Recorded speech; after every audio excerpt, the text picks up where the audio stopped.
Share This With You is the former Premier League footballer behind 4 anonymous books which give behind-the-scenes insight into the game. But the self-styled secret footballer says people are desperate to out him. He admits he would even quite like to do it himself, but the fear of legal action and bankruptcy are the things keeping the secret footballer's identity a secret. Speaking on BBC Radio 5 Live's At Home with Colin Murray, he discusses the time he tried to be hit by lightning, and breaking his 5-year abstinence to share a drink with famous chef Keith Floyd.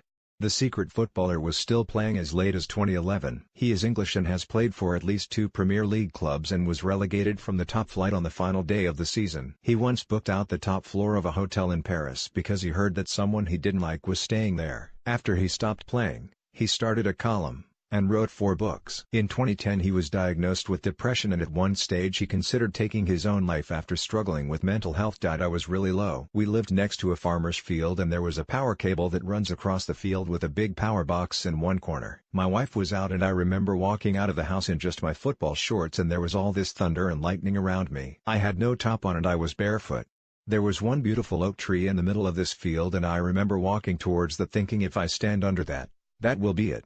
As I was walking towards it, this bolt of lightning hit the power box and it exploded.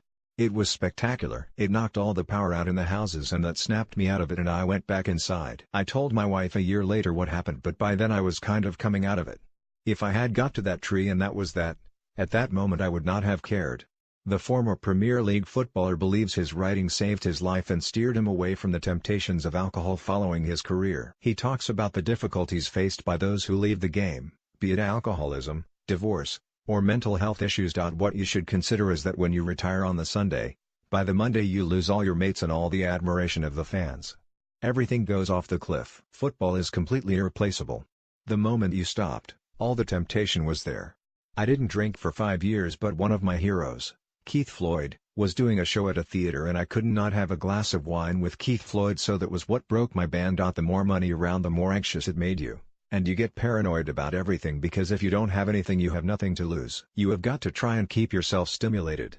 I was lucky that the writing actually gave me something to do. The secret footballer grew up on a council estate in rural England and only began playing organised football relatively late. He signed his first professional terms at the age of 21 and had what he describes as a lucrative career.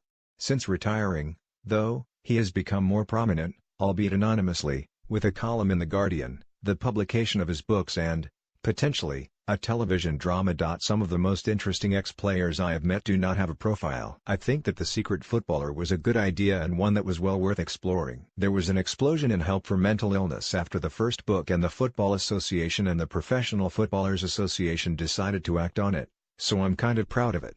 But I think I ran away with it without thinking where I wanted to take it. Everyone wants to out me but only I'm going to do that.